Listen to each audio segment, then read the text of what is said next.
네, 더 나은 미래를 위해서 오늘의 정책을 고민하는 시간입니다. 김기식의 정책 이야기 식스센스, 김기식 더 미래연구소 정책위원장 올해도 함께합니다. 안녕하세요. 예, 안녕하세요. 새해 복 많이 받으십시오. 새해 복 많이 받으십시오. 예.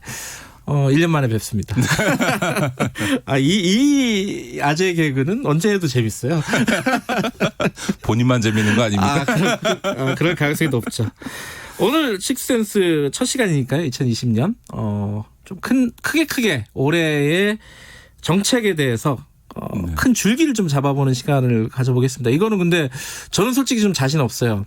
큰 얘기에 자신이 없어가지고 네. 기자들이 좀 이렇게 작은 얘기 막 취재하고 네, 팩트 파인딩 이쪽이 좀 발달돼 있잖아요. 요거는 이제 김기식 위원장께 전적으로 다 맡기고 가겠습니다. 일단 그거부터 볼까요? 이제 뭐 반환점 돈지는 꽤 됐는데 문재인 정부 후반기에 들어가는 거죠. 뭐 해가 바뀌었으니까 본격적으로 이제 후반기에 들어간다. 그러면 전반기 평가하고 후반기 전망하고 이게 순서잖아요. 네네. 전반기 평가 어떻습니까? 예, 일단 정치적으로 보면 탄핵이라는 비정상적인 상황에서 문재인 정부가 출범하지 않았습니까? 그런 네. 비정상적인 상황에 비하면 굉장히 빠른 속도로 국정을 안정시키면서 이렇게 운영해 왔다. 이런 부분들은 문재인 대통령 본인도 그렇고 지금 이제 집권 세력이 과거 참여정부 때 집권 경험을 잘 살려냈다는 점에서는 평가받을 만한 것 같고요. 네. 워낙 탄핵 국면에서 뭐 보수층까지를 포함해서 뭔가 이게 나라냐 이런 식의 어쨌든 적폐청산에 대한 높은 요구가 있었고 지지율도 뭐 80%가 넘을 정도였는데 이제 네. 그런 부분들을 잘 이어받아서 적폐청산 과정들을 진행하면서 높은 지지율 네. 유지가 됐죠. 근데 네. 다만 그게 이제 인적인 적폐청산에 비해서 이게 제도적인 어쨌든 개혁, 제도적인 적폐청산이 좀 더디다가 이제 지난 연말에야 겨우 이제 공수처법 하나 이제 처리했으니까 네. 이제 소위 제도 개혁이 늦어지면서 약간 좀 이 적폐청산에 대한 인적인 적폐청산에 대한 피로도가 생겼던 측면은 좀 있는 것 같습니다. 그런 점에서 보면 하반기에 일어났던 제도 개혁 부분들이 얼마나 성과를 내느냐 이런 부분들이 중요할 것 같고요. 경제적인 측면에서 보면 예, 그 말씀 여쭤보려고 했어요. 네네. 경제적인 네. 측면에서 보면 어쨌든 소득주 성장, 혁신 성장, 공정경제라고 하는 저는 이런 정책의 방향은 옳았다고 생각합니다. 다만 네. 그걸 실현해 나가는 데 있어서 우리 수출 의존도가 높은 우리 경제 구조에서 보면 대외 환경이 너무 안 좋았다는 측면 하나고 또 하나는 정책을 추진해 가는 과정에서 52시간이나 내지는 최저임금 같은 좀 현실적으로 보완해야 되는 부분들에 대한 좀 섬세한 보완들이 좀 이루어지지 않으면서 사실은 좀 기대한 만큼의 성적표를 지금 못 내고 있는 부분에 있어서 경제에 있어서는 좀 아쉬운 측면이 있는 것 같고요. 무엇보다 문재인 정부가 죄송합니다. 네. 평가받았던 것 중에 하나는 대개 이제 남북관계 김대중 대통령도 그랬고 노무현 대통령도 그렇고 중반기 이후에서야 이제 남북관계에 있어서 어떤 획기적인 돌파구를 뚫었었는데요. 이번 문재인 정부는 집권 첫 해 1년도 되기 전에 남북 정상회담을 하면서 아주 획기적인 이 소위 위기 국면의 대한민국 한반도의 상황을 타개하는 이 움직임을 보였는데 지금 오히려 정권 중반기를 넘어가면서 지금 남북 관계도 그렇고 북미 관계도 교착 국면에 네. 들어가서 이 점도 조금 아쉽다 이렇게 좀 보여집니다. 그래서 전반적으로 보면 우리 지금 한 40% 후반에서 50% 초반 정도의 문재인 대통령 지지율이 나오는데 네. 이게 아주 높았던 초기에 비해서는 많이 내려갔지만 역대 정부 중에서는 지금 이 시점에서 가장 높은 그렇죠. 지지율을 네. 보이고 있는 이런 국민적 평가가 전반기 문재인 정부에 대한 평가를 그대로 보여주고 있는 거 아닌가 저는 그렇게 보여집니다. 경제 부분에 대한 뭐랄까요 지지도라고 할까요? 그게 제일 낮아요 사실은. 네네. 그러니까 그게 이제 아까 성적표가 안 좋다고 말씀하셨잖아요. 그게 예를 들어 뭐 성장률, 뭐 일자리, 뭐 이런 것들을 말씀을 하시는 건지 아니면은 뭐 제도적인 개혁들이 제대로 이루어지지 못한 측면을 말씀하시는 건지 어떤 측면이죠? 두 가지 측면이 다 있는 거죠. 예, 예를 들어서 지금 뭐 어쨌든 우리 성장률 부분에 있어서도 지금 이제 공식 결과가 나오겠습니다만 2%를 못 넘었거나 혹은 2%의 턱걸이하는 수준인 것 같고요. 그다음에 일자리 부분도 지금 작년 하반기부터 조금 좋아지고 있긴 합니다만 전반적으로는 일자리가 좀 악화되는 국면에 들어갔던 게 사실인 것 같고 또 사실 소득주 성장이라고 하는 게 이제 내수 경제를 살려서 자영업이나 중소기업들이 함께 동방성장하자는 이런 이제 시스템을 짜자고 하는 게 소득주 성장인데 사실은 이제 우리 자영업자들이나 중소기업들이 어려움이 지금 가중되고 있는 측면은 그렇죠. 있기 때문에 이제 체감할 때 국민들이 아니 방향이 좋으면 뭐하냐 지금 내가 어려운데라는 이제 국민적 평가가 있는 거고 그 점에 대해서는 좀 냉정하게 평가를 해야 되는 것 같습니다. 다만 앞서도 말씀드렸던 것처럼 우리 경제라고 하는 게 뭐 85%가 무역에 의존하는 상황에서 지금 세계 경제도 어렵고 미중 무역 갈등이 아직도 해결되고 있지 않은 상황에서 이런 성과를 내기가 참 어려웠던 그러니까 문재인 대통령이 참 어려운 환경 속에 그 정책을 추진하다 보니까 기대한 만큼의 성과는 나오지 않았습니다만 아마 올해부터 이제 그 성과를 구체화 시켜야만 아마 이 그 경제 문제에 대해서도 평가받을 수 있지 않을까 싶습니다. 그러니까 이게 방금 말씀하신 자영업 같은 경우에 사실상 뭐 과잉이잖아요. 지금 숫자로 보면은 그리고 구조조정이 필요하다는 것들은 대체적인 공감대가 있는 것 같은데 막상 자영업을 하시는 분들은 어려운 거잖아요. 그러니까 그런 부분들도 이 딜레마들 그리고 뭐 내수를 진작시키겠다. 그 경제 체질을 바꾸는 일인데 이게 뭐 하루에 두 해에 할 수 있는 일은 아닌데 그렇다고 집권 후반기에 이게 좀 뭐 가시적으로 좋아질 수 있을까? 좀 약간 의문은 들어요. 그렇게 얘기하는 건 어쩌면 희망 고문이 아닐까라는 생각이 좀 들어가지고. 예, 뭐 저는 우리 경제 구조라고 하는 게 정부가 정책을 잘한다고 해서 문제가 해결되고 그러니까 그 문제 기에는 너무 우리가 대외 의존적 구조를 갖고 있기 때문에 어려운 점이 있습니다만 그래도 저는 선택과 집중은 해야 되지 않을까 그런 점에서 보면. 뭐 논란이 많습니다만 전 세계적으로 경제가 어려울 때 또 특히 이렇게 자영업이나 서민들 중소기업이 어려울 때는 재정 수단을 쓰는 겁니다. 그러니까 저는 그런 점에서 올해도 좀 확장 재정을 했습니다만 작년에도 그랬습니다만 저는 문재인 정부가 집권 기간 내내 지금보다도 더 과감한 재정 수단을 통해서 지금 이 경제적인 어려움을 국가의 재정을 통해서 일정하게 돌파해 주는 그래서 경제 여건이 좋아졌을 때 민간이 성장을 주도할 수 있을 때까지 일종의 마중물 내지는 징검다리 역할들을 국가가 재정적으로 크게 해줘야 된다 이렇게 보여지고요. 무엇보다 그래도 이제 민간 부분에서 새로운 이제 성장의 동력을 찾아야 되는데 제가 아쉬운 거는 몇 번 그런 얘기 했던 것 같아요. 선택과 집중을 해야 된다. 사실 우리 청취자들 돌아보시면 국가가 나서서 이게 지난 30년 동안 무슨 산업을 육성시키자고 해서 별대로 된 게 별로 없습니다. 딱 하나 기억나는 건 뭐냐면 김대중 정부 때 IT 산업 육성 이거 벤처, 하나거든요. IT 벤처. 그렇죠. 이제 그런 것처럼 지금 이제 이렇게 시장 경제가 발전돼 있는 조건에서 정부가 할 수 있는 일이라는 게 상당히 제한적이거든요. 그렇죠. 그렇다면 정부도 무슨 혁신성장 8대 산업인 이렇게 늘어놓지 말고 선택과 집중을 통해서 하나라도 한두 개라도 확실히 성장시키는 그래서 가시적 성과를 만들어내는 좀 이런 역량의 집중이 필요하다. 그러지 않고 각 부처마다 우리도 뭐 하겠다고 막 이렇게 소위 이 정책 과제들을 여러 가지를 늘어놓고 그걸 막 동시적으로 추진하려고 하다 보면 어느 것도 하나도 추진 동력이 붙지 않으면서 특히 집권 후반기에 가면 마음은 초조한데 되는 일은 없는 이런 상황들을 자꾸 직면하게 된다는 거죠. 그래서 그런 점에서는 경제도 산업도 선택과 집중을 통해서 국가가 할 수 있는 영역에 있어서는 집중적으로 한두 가지를 키우는 방식으로 가는 게 전략적으로 맞다 저는 그렇게 봅니다. 예, 경제 얘기는 뭐 한도 끝도 없는 얘기니까 뭐 여기까지 정리하고요. 정치 얘기 좀 해볼게요. 이제 국무총리가 바뀝니다. 네네. 지금 정세균 총리 인준이 남아 있지만은 정세균 총리가 임명이 될 가능성이 높은데 이게 지금 그걸 여쭤보지. 정치의 갈등. 우리가 비용이 너무 크잖아요. 그 부분을 좀 줄일 수 있는 계기가 되지 않을까라는 생각도 좀 약간 협치의 느낌이 있어요. 좀 온건한 느낌이 있지 않습니까? 정세균 후보자 같은 경우에 어떻게 보세요?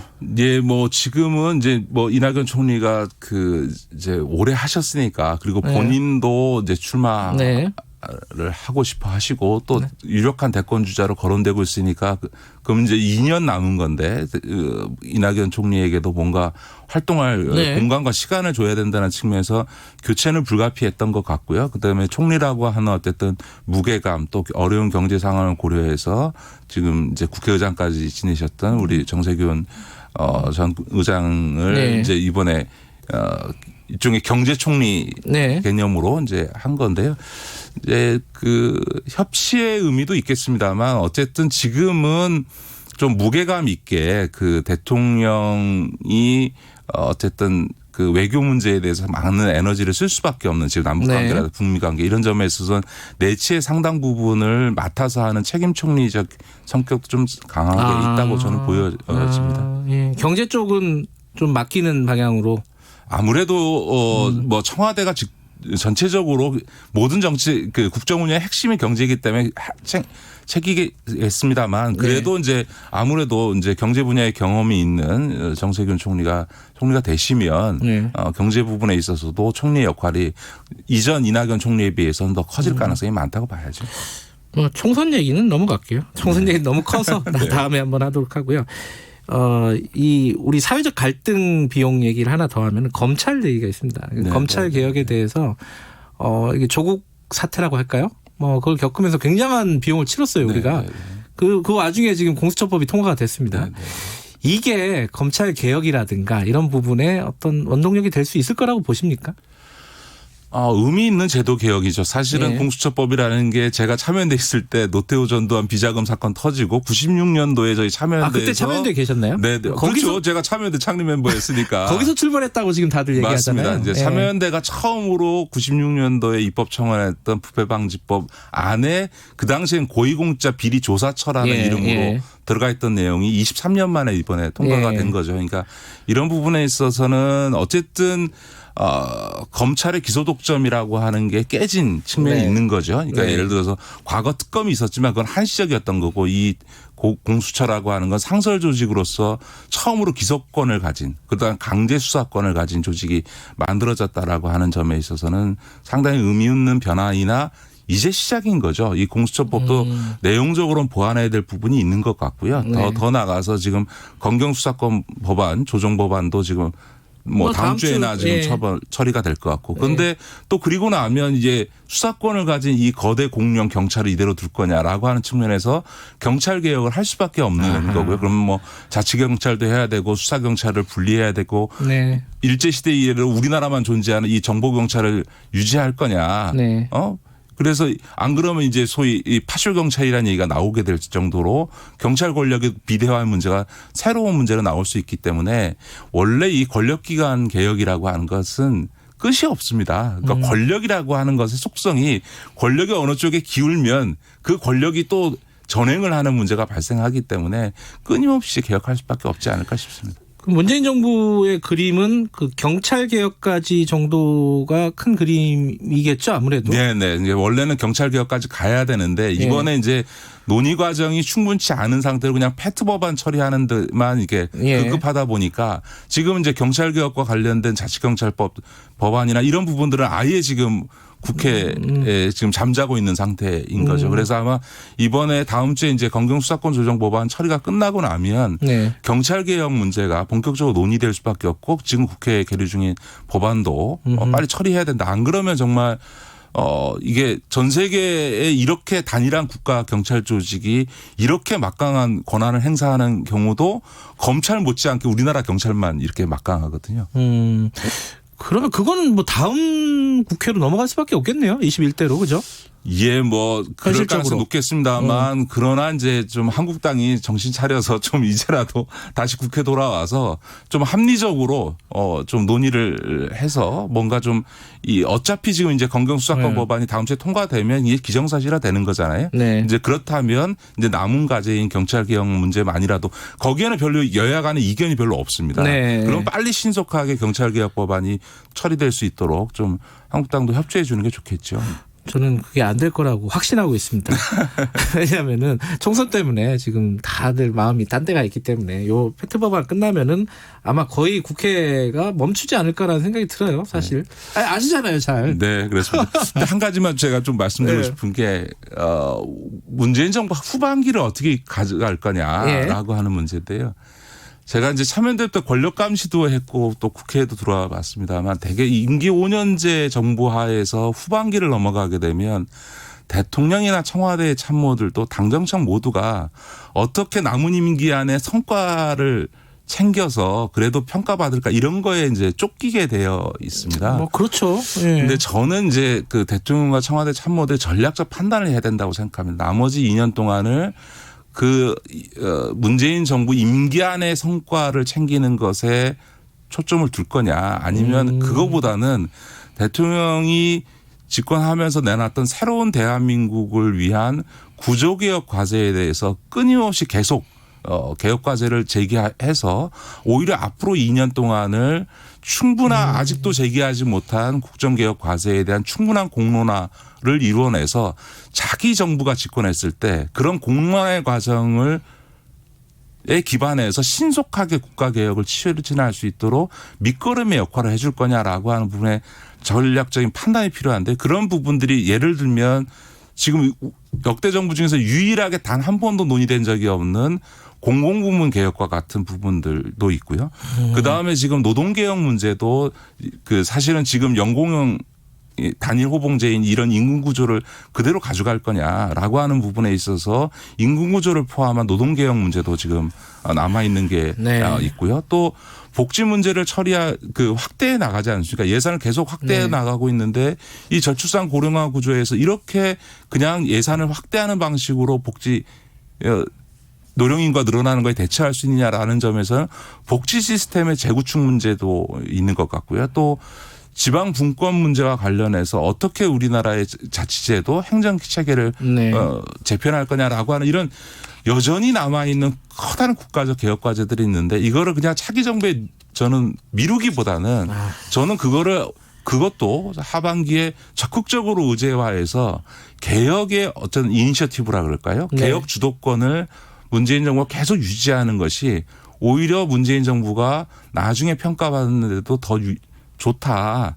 이렇게 생각하거든요. 그런 점에서는 저는 대통령과 청와대 참모들의 전략적 판단이 필요한 시점이다 이렇게 봅니다. 지금 방금 말씀하신 공공, 노동, 복지, 지방 분권 이 하나하나가 굉장히 큰 주제이기도 하고 예민한 주제잖아요. 그렇습니다. 이게 리스크가 커서 집권 후반기에 할 수 있는 일인가요? 그러니까 후반기 2년 안에 뭘 하겠다가 아니라 계속 그런 개혁적 국가의 개혁 과제를 제기해서 충분히 공론화해서 차기 정부가 신속하게 할 수 있는 토대를 만들어주는 측면도 있고요. 또 한편에 있어서는 새로운 대한민국을 만들겠다라고 하는 문재인 대통령의 그런 국정 철학을 끝까지 이런 개혁의 이니셔티브를 놓지 않고 가져감으로써 오히려 국민에게 평가받을 수도 있다라는 점이죠. 지금 정부가 지금 말씀하신 그런 장기적인 안목을 가진 정부였으면 좋겠습니다. 한번 지켜보자. 한 1년 뒤에 이 얘기를 아마 하게 될 것 같은데 여러 가지로 좋은 평가를 받는 정부였으면 좋겠습니다. 우리를 위해서. 그죠? 예, 그럼요. 임기 끝날 때 박수 받으면서 떠나는 정부 꼭 한번 갖고 싶지 않습니까? 저는 문재인 정부가 그렇게 되기를 바라고 그렇게 될 거라고 기대합니다. 알겠습니다. 1년 평가해보고 앞으로 후반기 전망해 봤는데요. 얘기가 좀 커가지고 그래도 기억나는 게 있습니다. 좀 장기적인 전망을 가져달라. 그리고 너무 지금 단기적인 성과에 급급해하지 말라. 예, 선택과 맞습니다. 집중을 좀 해달라. 2년 동안에 성과 내려고 급급해하지 말라 이런 뜻입니다. 알겠습니다. 오늘 말씀 감사합니다. 네, 고맙습니다. 김기식 더미래연구소 정책위원장이었습니다.